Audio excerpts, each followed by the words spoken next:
Hello everyone, আমার চ্যানেলে তোমাদের সকলকে স্বাগত জানাই। তো আজকে আমরা আবারও চলে এসেছি লেসন প্ল্যান এর উপর আলোচনা করার জন্য।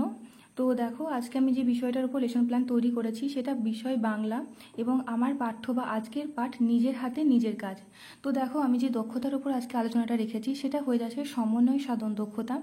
এবং দেখো, আমি এখানে অনুপাতিকা 4 লিখেছি, অর্থাৎ আমাদের যে 40টা লেসন প্ল্যান করতে হয় আমার এটা 4 নম্বর অনুপাতিকা হচ্ছে, কারণ আমরা জানি মাইক্রো লেসন প্ল্যানকে আমরা বাংলায় অনুপাতিকা বলে থাকি। তো দেখো, এখানে এই জায়গাটা আমি লিখতে ভুলে গেছি, এখানটায় তোমরা লিখবে শিখন সংস্থার নাম, অর্থাৎ যে কলেজ থেকে তোমরা ডিলেট করছো সেখানকার ডিটেল এখানে কিছু দিতে হবে। দেখো, তোমরা কোন কলেজ থেকে পড়ছো, দেখো তোমরা যে কলেজ থেকে পড়ছো ডিলেট করছো সেই কলেজের নামটা এখানে দেবে। শ্রেণী তৃতীয়, এই যে নিজের হাতে নিজের কাজ, এটা ক্লাস 3-তে রয়েছে। শিক্ষার্থীর সংখ্যা 10 জন, অর্থাৎ আমরা জানি যে মাইক্রো লেসন প্ল্যানে শিক্ষার্থীর সংখ্যা কম থাকে, সময়ও কম থাকে, 5 থেকে 6 মিনিট। শিক্ষার্থী শিক্ষিকার নাম, অর্থাৎ তোমাদের নাম এখানে দেবে।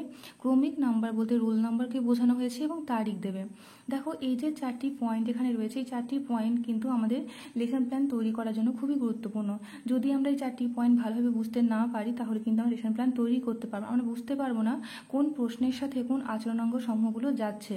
তো দেখো, শিক্ষার্থীর দ্বারা অন্যান্য বিষয়ের সাথে সমন্বয়করণ বলতে কি বোঝানো হয়েছে, যে একটা বিষয় অন্যান্য বিষয় অর্থাৎ একটা বিষয়ের সাথে আরেকটা বিষয়ের মধ্যে যোগসূত্র স্থাপন করা, সেটাকেই বলা হচ্ছে সমন্বয়করণ।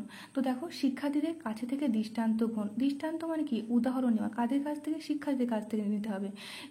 এবং এই যে দৃষ্টান্ত গ্রহণ, এটা যে পাঠ্যটা পড়াচ্ছি সেখান থেকে হতে পারে। শিক্ষার্থী দ্বারা যথাযথ উদাহরণ, শিক্ষার্থীকে যেমন প্রশ্ন করা হলো সেই প্রশ্নের রেসপেক্টে শিক্ষার্থীরা ঠিকমতো উদাহরণ দেবে। সাধারণীকরণ বলতে কনক্লুশন বা উপসংহারকে বোঝানো হয়েছে। আমরা এই যে নিজের হাতে নিজের কাজ পড়লাম, এখান থেকে আমরা কি শিখতে পারলাম, কতটা জানতে পারলাম, কতটা বুঝতে পারলাম, সেটাকে ছোট্ট কথার মধ্যে বলে বোঝানো। তো এটাকেই আমরা বলছি সাধারণীকরণ।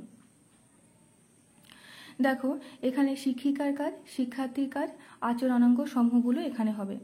শিক্ষিকা মহাশয়া শ্রেণীকক্ষে প্রবেশ করে শিক্ষার্থীদের সাথে কুশল বিনিময় করবেন। গুড মর্নিং স্টুডেন্ট, তোমরা কেমন আছো, এই কথাগুলো টিচার বলবেন।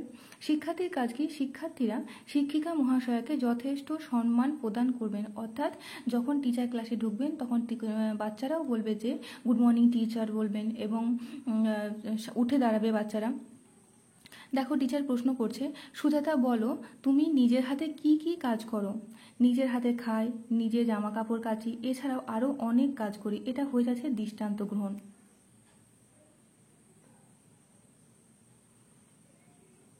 তিথি বলো ট্রেন যে জায়গায় থামে সেই জায়গা বা স্থানটিকে কি বলে। স্টেশন বলে, এটা হয়ে যাচ্ছে দৃষ্টান্ত গ্রহণ। অর্থাৎ এখানে বলতে চেয়েছি যে ট্রেন যে জায়গাটায় থামছে সেই জায়গাটাকে আমরা কি বলছি, স্টেশন বলছি।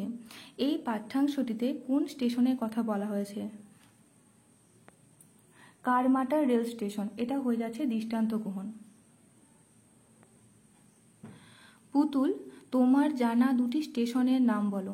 দেখো, বোলপুর স্টেশন, বর্ধমান স্টেশন, তো এটা হয়ে যাচ্ছে যথাযথ উদাহরণ। তুমি স্টেশনের ইংরাজি বোর্ডে এসে লেখো। তো দেখো, স্টেশনে ইংরাজি বোর্ডে লেখা হয়েছে, আমি ব্ল্যাক যে আর্ট পেপার পাওয়া যায় সেটাকে আমি বোর্ড হিসাবে এখানে ইউজ করেছি।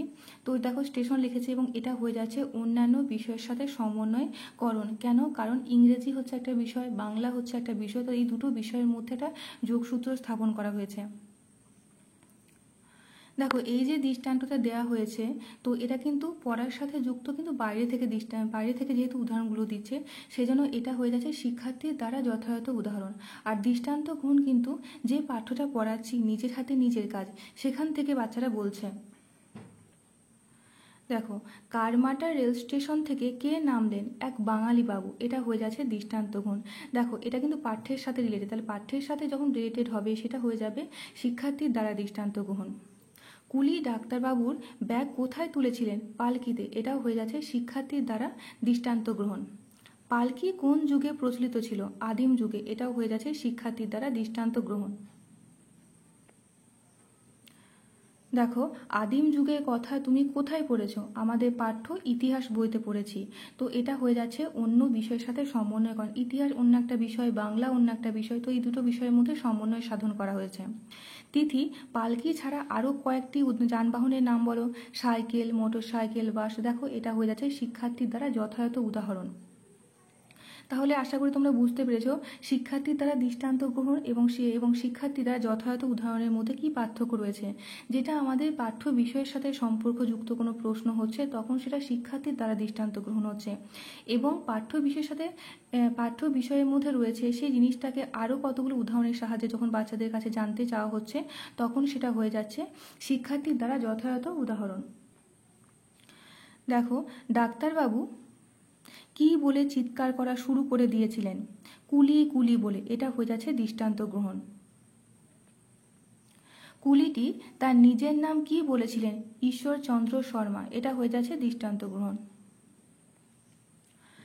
নাম শুনে ডাক্তারবাবু কি করলেন? চমকে উঠলেন। এটাও হয়ে যাচ্ছে দৃষ্টান্ত গ্রহণ। সম্মান ও উচিত এই দুটি শব্দের বিপরীত শব্দ কি হবে? শুক্লা বলো।